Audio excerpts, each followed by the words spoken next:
So good morning, it's Thursday, and I really haven't done any vlogging this week, and it's been nice, but it's really just because there's nothing going on.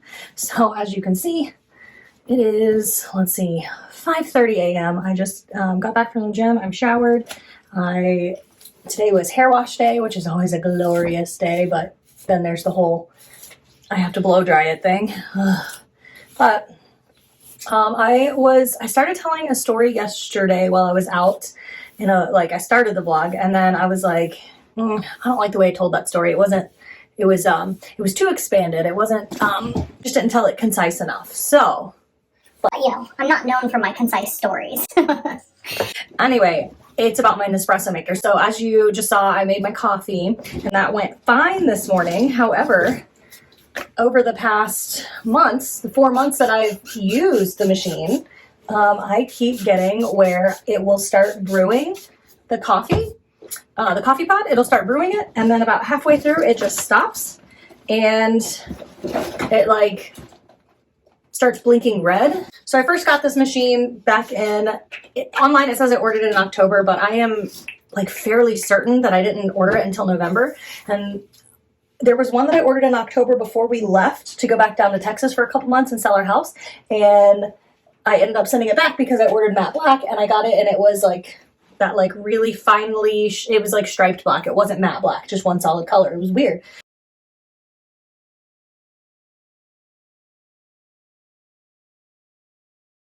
And when I called, the lady was like, well, I don't know what to tell you. It says that it's matte black. And I was like, I don't know what to tell you. I'm looking at it and it's not matte black. I even looked it up online on your website. It is not the matte black that you guys have on the site. She's like, well, basically she was like, well, it is what it is. And I was like, no, I want to do a full return, because we were leaving days later. So there was no way for me to be able to be here for it. So that was an interesting interaction because Nespresso has never been like that before. Hang on.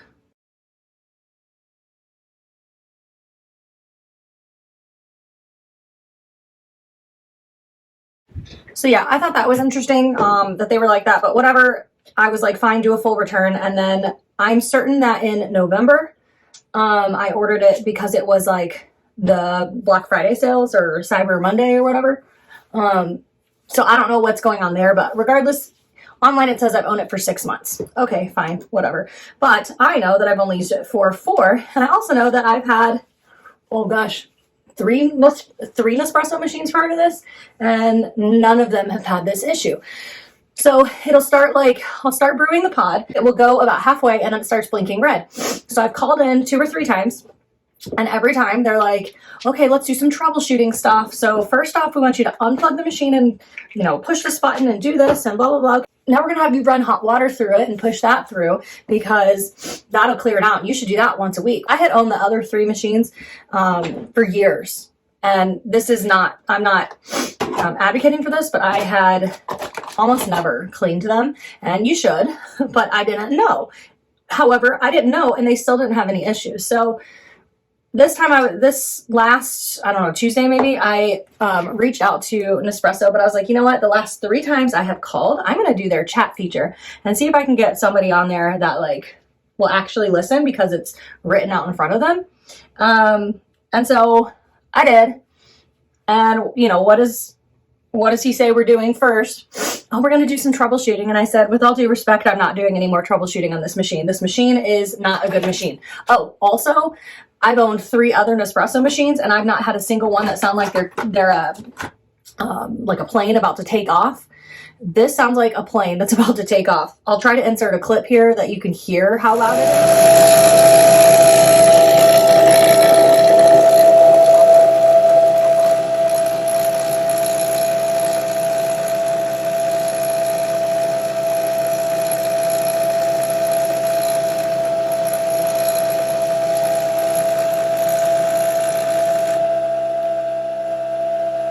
This isn't even the loudest that it ever got. I just never had my phone on and going when it started blinking red or would sound really, really it was running really, really hard. So that's okay. They do these video chats with Nespresso, and that's what they would do every time, and then have me do the troubleshooting while they're watching me do it. It's weird, but it's also kind of cool technology, right?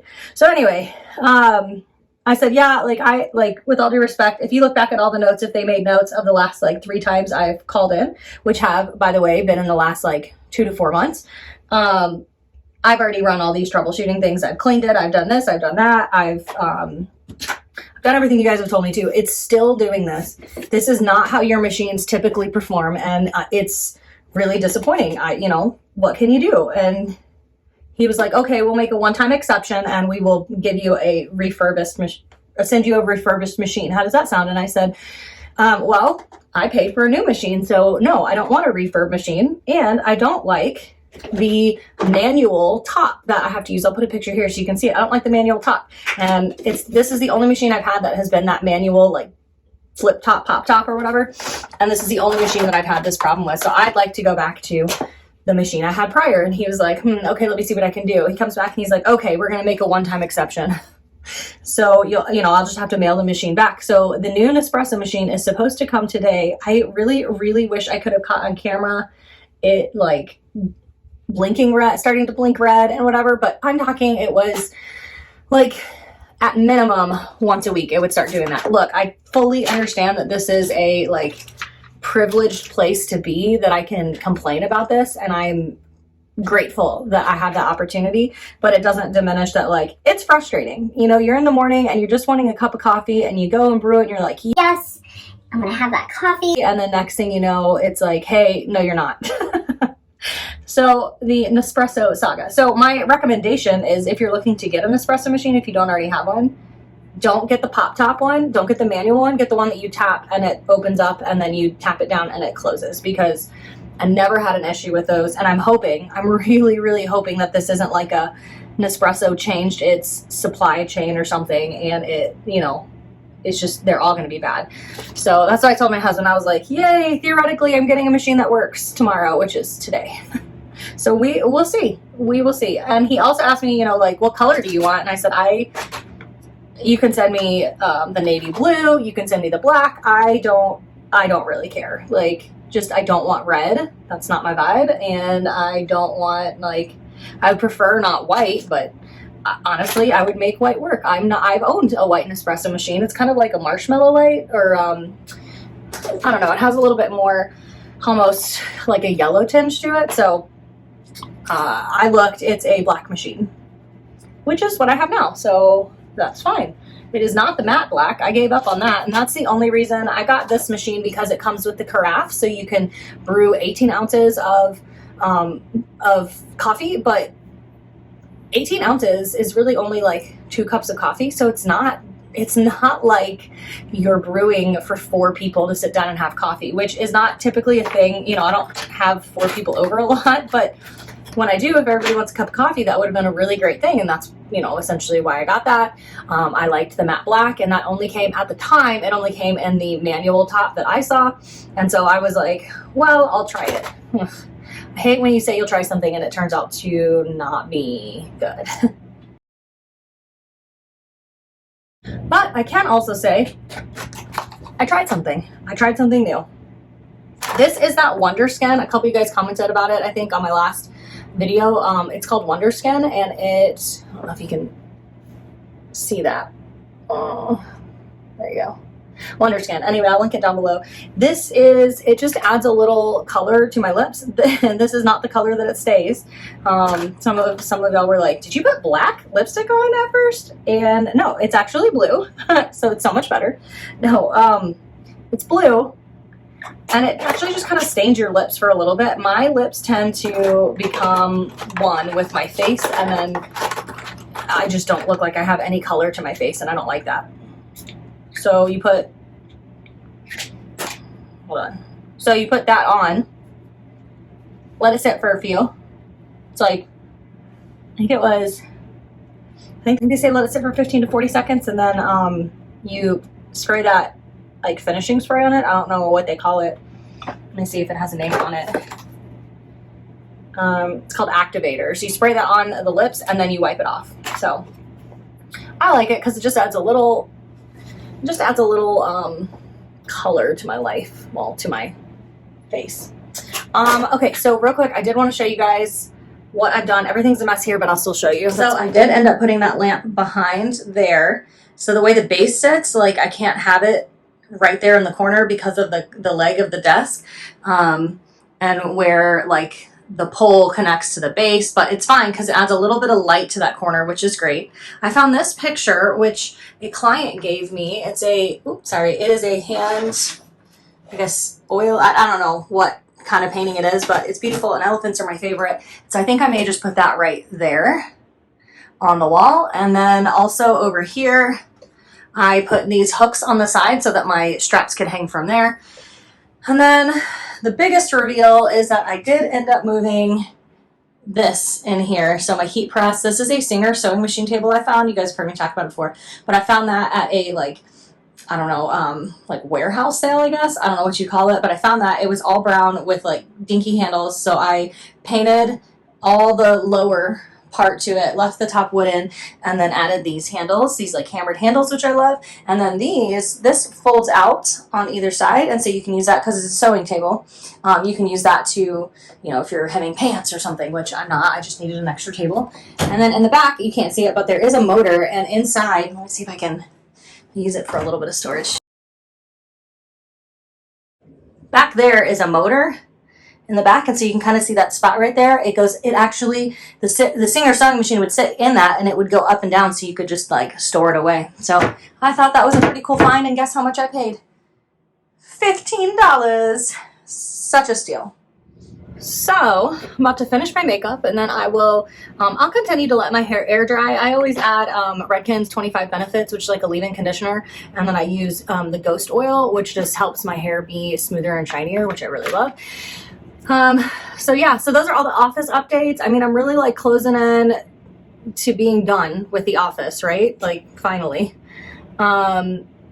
Maybe just some adjustments to a couple things here and there, but I really, really love my space so much. It just feels so homey and comforting, and it's just a really, really nice space for me to come into and like relax.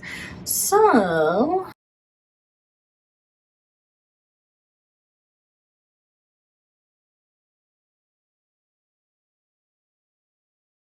I think I probably should have been looking over here the whole time because the lighting is better, but I'm not going to redo all of that. So anyway, so that's the Nespresso saga. That is the updates to my office. And then also, what else? And then yeah, so I have, I'm gonna let my hair air dry a little bit more so that I don't have to do as much heat to it. I use Redken 25 Benefits spray-in leave-in conditioner, and then I also use Verb Ghost Oil on the ends, and that just helps kind of smooth it when I blow dry. So I already did that, and now I'm just letting it air dry, and then I'll blow dry my hair. But in between now and blow drying, I have my devotional I'm gonna do, and then I have a Vanderpump Rules to watch. You guys, this is insane, the Raquel Sandoval thing. I haven't talked about it, but if you follow me on Instagram, you've seen me post about it because it's wild. Tom and Raquel cheating on, I guess Tom cheating on Ariana with Raquel, which Raquel is like, she is such a user, but so is Tom Sandoval. And Schwartz is just, he's silly. I think he knew about it, if not the whole time, for a really long time. And I think that has come out that he knew about it for like, he says he only knew about it for a month. I bet it was for longer, but you know, who am I? Nobody asked my opinion. Do you guys watch that show? I love Vanderpump Rules. It's my like trash TV show that I cannot wait for Wednesdays to get here. Well, I guess Thursdays because I watch it a day later, but I just can't wait for that to get here so that I can hear the latest drama. All right, so I'm gonna go, you know, do my devotional, do all that, and then I'll check back in. I'll check back in later when my Nespresso machine gets here. How about that? Sounds good.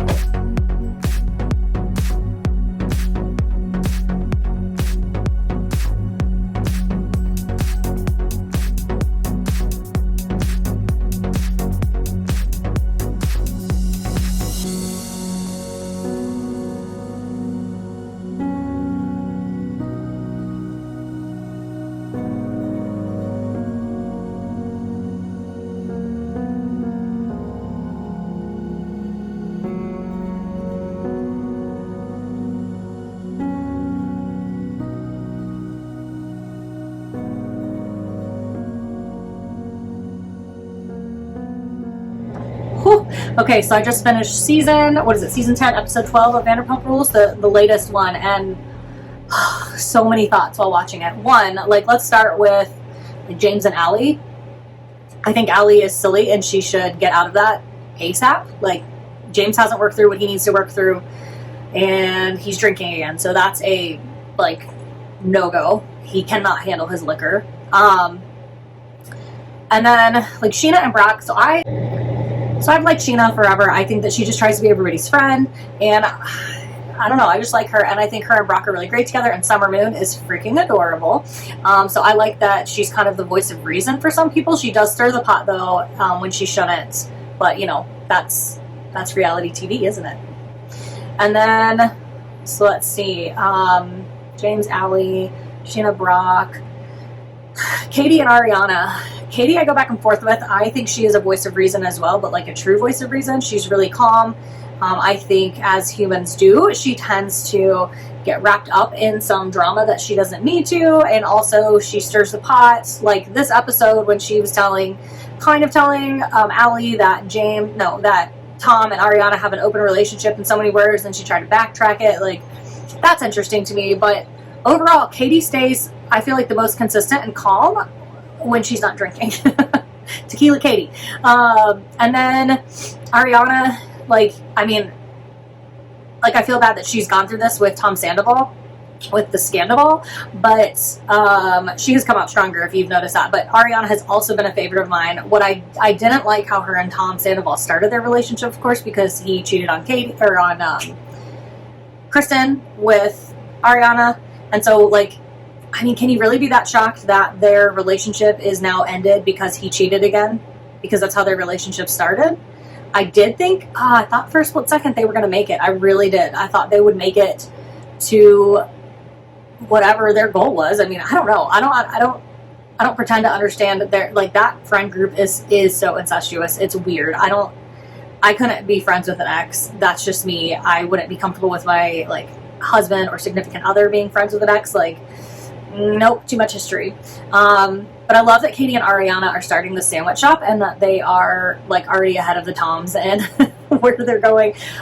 So the Toms, I think Tom Schwartz knew, of course, like, sooner than he said he did, and he was part of, like, helping cover it up. If he didn't know, then Tom Sandoval used him by pushing him more towards Raquel just to throw off the scent. But if the timeline sets up, I don't think Sandoval was, like, seeing or, like, cheating on Ariana with Raquel at the time that Schwartz and her, I'm not really certain because, you know, when they film it, but there was a part where they were walking into, I think it was Lala's birthday last week, and Ariana said something about, like, oh, September, why are you so hot, or whatever. It's September, it shouldn't be this hot, which means that they had already started, Tom and Raquel had already started, like, sleeping together. So really messy friend group. And then there's Charlie. I love Charlie. I think that she is, I have thoughts about Charlie. I think she is another good voice of reason. I think she's been smart to kind of, like, step away from the group a little bit. I love that she said to Raquel, like, hey, not cool. I'm not gonna, like, not be your friend for kissing Schwartz, but, like, that's not cool. They're still technically married. They have a rule for their friend group. And Tom Schwartz, you're a dog for not following that rule. Like, if that really was an agreement that you guys made, that's messed up. That is really messed up. But I think it's messed up to date in your friend group after a divorce or a breakup anyway. But again, I don't know how they all stay friends. And of course, then you have Tom Sandoval, who I think is a narcissistic, and I've thought that for a long time. I cannot stand him. And the things that he said in this, trying to think of some of the things he said in this particular episode that, they, like, straight up asked him if he had any kind of sexual relationship or made out with or slept with Raquel, and he just straight up was like, no, like, that's so ridiculous. But he kept stumbling over his words, and of course, now, hindsight, we know that he was sleeping with Raquel, so it's like, dude, you were, like, trying to cover up so hard. And Ariana is so trusting. I would never be comfortable with my spouse or significant other going out to dance at a nightclub with a girl at any time, but especially 1 a.m., 2 a.m., where it's a really, like, intimate time for people. Like, when you're staying up and talking to somebody at that time, it's, like, that is a bonding time. I don't know. Tom Sandoval is a dog, and I can't stand him. I cannot stand him, cannot stand his hair. Ugh. Like, do something better with it. And like last week when he's like, I can't walk around with chipped nails. Like, dude, get your priorities straight. Jeez Louise. So, Lala, she's great reality TV, but Homegirl is so hypocritical. Like, what I do is okay, but when you do it and it actually makes sense and you've turned it on me, this is not cool, and you're this and you're that, and blah, blah, blah, blah, blah. She says that she didn't know that Randall was married, but we all know that he was married to a girl that played one of the girlfriends to Joe whatever on You. She was one of the girls in that. Like, okay, first off, Randall Emmett, like, disgusting. He's just gross, and has been from the beginning. And Lala even talked about, like, back in the day that, like, oh, she got a Range Rover and this and that, and da-da-da-da, and, like, she has gone back and forth on her story so many times, like, with Randall, and, like, why she's with Randall, and she always blamed her drinking, and I do understand that being, like, an alcoholic or drinking too much, like, there is a point where you do things that you probably normally wouldn't, but I don't know, like, Lala is such a hypocrite. It enrages me when I watch her. And like when she got in Schwartz's face, all she ever points back to when she has something that like somebody has made a point against her that's valid, all she can ever point to is like, Don't you dare, I'm a good mom. and it's like nobody was talking about you being a mom. Nobody. And what drives me nuts is that the people in this group, at least for TV, always end up like kowtowing to her. And like, I would not hang out with Lala. I would not have her in my life. If that's how she really is in real life, absolutely not. Like, she's a monster. She is a hypocritical, terrible person. Maybe she is a really good friend. I saw on YouTube, like, Sheena does these, like, vlogs, and I saw on YouTube that she moved in, like, next door to Sheena. Can we also talk about that Sheena has not changed her last name? Like, she kept Sheena Shea, at least for public appearance, which, yeah, it rhymes, but that's not your husband anymore, and that guy was going through his own issues, and that didn't end the way you wanted it. Like, that's weird too, but whatever. So, Lala, I think Lala and Tom Sandoval are my least favorite characters on that show. I don't think they're coming back. Oh, and Raquel, of course. I don't think they're coming back. Lala probably will. And then there's, like, let's see, James for sure is a least favorite. So what? Tom Sandoval, Raquel, Lala, and James are my four. Like, I could do without them and I'd be just fine. Sheena I like. Tom Schwartz needs help. I don't really care for him. So I guess you can add him as a fifth. And then Katie, Ariana, Sheena, I like them. Allie's, she's cute. She's a cute little addition to the show, but I hope she doesn't stick around with James. James, like, I guess is going to be DJing somewhere, and it's like a big deal, and Schwartz made a joke on the beach, and James threw a drink in his face, and, like,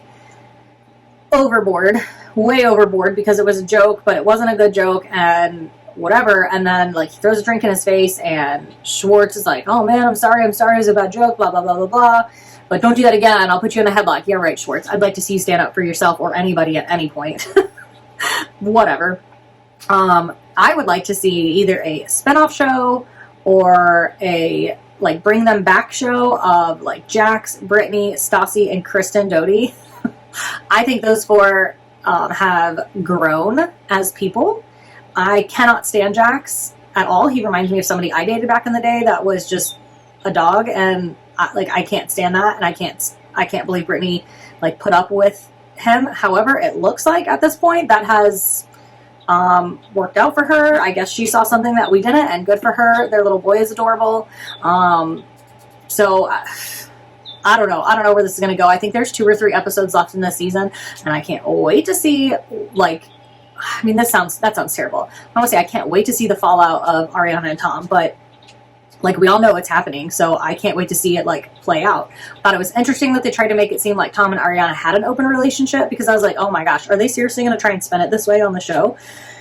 I don't think they are, and it's interesting because we're now seeing that Katie is completely, like, right in everything she's saying. So, you know, if your man is out with somebody at 1 or 2 a.m., it's highly likely they are doing something together, right? Like, you don't just hang out with people at 1 a.m. I mean, it's not the norm. It's just not the norm for a reason, right? For a reason. So, there's my summary of Vanderpump Rules season 10, episode 12. I really can't wait to see the next couple weeks. Like, I really love to like binge watch these shows, but I just can't wait, especially this season since all this hit the fan. Like, I can't sit by and wait for the entire season to go by. So maybe next week I'll do another wrap up, and like after I've watched the episode, and we can just talk about it again. Do you guys watch Vanderpump Rules? Are you like Team Ariana, Team Tom? I find it hard to believe that anybody's Team Tom or Team Raquel at this point, but maybe you are. And if you are, you know, let me know why. Because I just can't think of a good enough reason to be able to justify being on their side at all. So I'm going to go get Daisy's food out because I'm sure she's getting hungry and it needs to thaw a little bit. And then we will move on from there. Oh, I don't know if I updated you guys on Daisy, but I took her to the second opinion vet last Thursday or Friday, and last Friday, and she was completely normal liver enzyme numbers, thank God. So I think maybe I already did update about this, but basically that was like, it probably was a toxin in her system. Her liver was just working overtime to kind of rid herself of it, but it's gone now. So we did set up a dental cleaning for her for next Thursday. And in other news, the homeopathic vet that we weren't going to see until the end of May, had a cancellation and moved us up to it was Tuesday, so the 25th. I met with her 2 days ago. I met with her via phone call. It was like three and a half hour phone call, just getting like Daisy's health history and all of that, and then explaining kind of like her non-contemporary brand of, you know, homeopathic medicine, which I'm like super interested in for Daisy because she looks at the whole of the animal and doesn't just treat the symptoms, but helps fix whatever her body's doing and getting her into balance, which is what I'm also doing for myself and my husband. So that happened, and then next Tuesday we go there, and she has like an hour and a half, 2 hour appointment with her there in person, and she just like, they do like chiropractic care and I think water therapy and just kind of everything you can think of that is like not the first things we jump to. You know, we're such a microwave world. We want the fixes and we want them now. And like, I see myself doing that when I'm like looking in the mirror and I'm like, yeah, I think I see some changes in my body from working out, eating better, but also like, oh, can we just like see bigger changes? Well, stuff doesn't happen overnight. And, you know, people that do these quick fix systems, and I've done them, I've done quick fix diets, I've done quick fix systems, like I've tried it pretty much all. It just doesn't last. It just doesn't last. If you don't learn why you're eating the way you're eating, why you're working out and being consistent with it, like typically, I won't say always, but typically it's not going to last because you didn't put in the work. And I know that sounds harsh, but it's just true. And I know it's true because I've done it. So it didn't take me, it wasn't overnight that I got to my heaviest, and it's not going to be overnight that I get to where I want to be. And I think even when I get to where I want to be, you know, goals kind of shift and change, especially for your body. Like maybe I'll want to be stronger then or whatever. And yesterday I was working out with the trainer because we moved it to Wednesdays, and she actually said, she was like, oh, you're thinning out. Like I can see it. I can see that you're thinning out. I'm like, thanks. And I can now do like the hanging abs where you like hold yourself up and like lift your legs. So I can lift my legs like when they're bent. I can't completely do my legs out like that. I haven't really tried, but like I just got to a point where I can do 4 sets of 10 leg lifting on the hanging abs and hold it at the end for like 5-10 seconds. So I'm really proud of that. I'm really proud of that progress. I think I got just stronger in my upper body, so I'm able to like hold myself better, and that was something I was struggling with when we started this like a month and a half ago when she added abs into the workout. Like I was struggling. So this morning at the gym, I got up, I saw this TikTok, and the girl was like, listen, here's the trick for getting up early or like when you want to. She's like, set your alarm an hour early. And as soon as it goes off, pick up your phone and start scrolling on it, which I don't know that like that blue light is so good. Well, it's definitely not good in the evening. So maybe it's not terrible because it works. She's like, you start scrolling and you start waking up. And it's like that blue light is probably like waking your brain up. Scrolling, you're like waking your brain up by like interacting and thinking about what you're looking at. And then like this morning, I did not set my alarm an hour early because that would be 3 a.m. I set it for 3:30 a.m.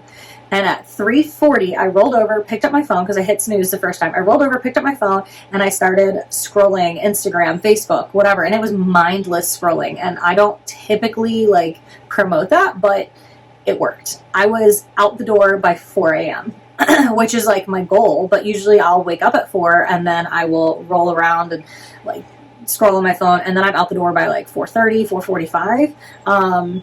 And that's with doing like the oil pulling and all of that. So I have added that step, which takes longer to like get up and get ready to go out the door. However, I was out the door by 4. So I was super excited to find that, try it, and it worked. So like this morning I got up at about 3:40. Well, I guess I got up about, no, I guess I did get up about 3:40 because I was out the door by 4, and it takes me about 20 minutes. And I like either sleep in my workout gear or I have it set out in the morning, for the morning. I also set out like potentially what I'm going to wear the next day, so I don't even have to think about it. And then I can just, I move that into the bathroom. I either get dressed, I get ready, whatever I need to do, and then I'm out the door. And so I got to the gym. Today was upper body, and then I did the hanging abs, which I was really proud of. And I pushed myself on all of it, and I added a little bit of weight to most of it. And then I did some tricep workouts, and then I did my treadmill run. And it was about an hour. It wasn't terrible. So I did about an hour at the gym. I came home, I got ready. I mean, you guys saw from there. I did put on my like energizing under eye mask things. I'm trying to do those more, like maybe twice a week at least, because I'm just not good at remembering to do that stuff, but I'm gonna get better. So I'm putting the work in. Last night I made a tri-tip in the crock pot. I don't know if you guys have ever, I love my crock pot. I use it almost daily. I made a tri-tip. However, my father-in-law invited us over, and so we went over there and had dinner over there. So we have tri-tip for like lunch and dinner today if we want.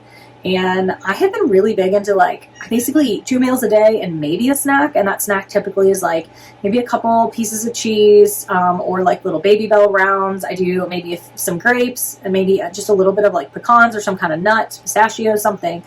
And that's typically enough. Sometimes I'll do, yesterday I did like a banana and peanut butter, which is my homemade peanut butter, which is just peanuts. So I did that.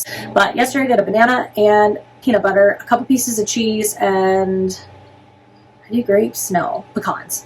And that was my snack.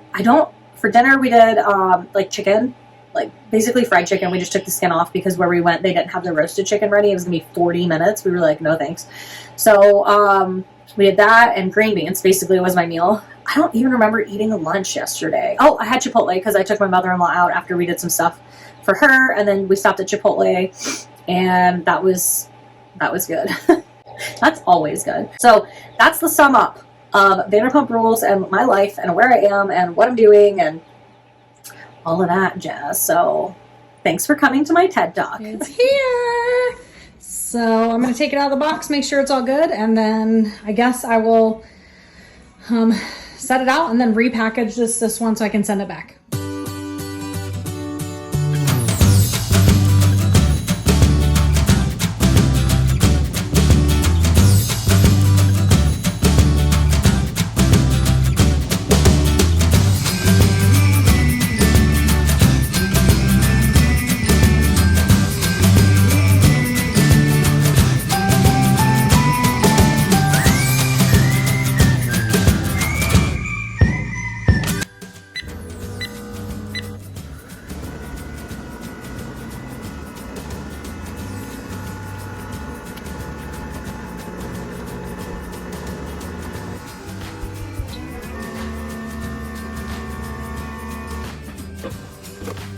Okay, so this is where I'm going to end the vlog today. It was really like a one-day vlog, but I've told you about the stuff that's gone on this week.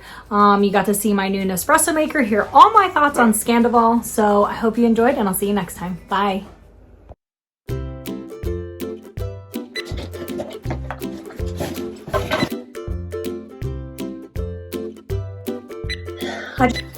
So when I first got this, that's fine. Well, I go in the other. Oh, well.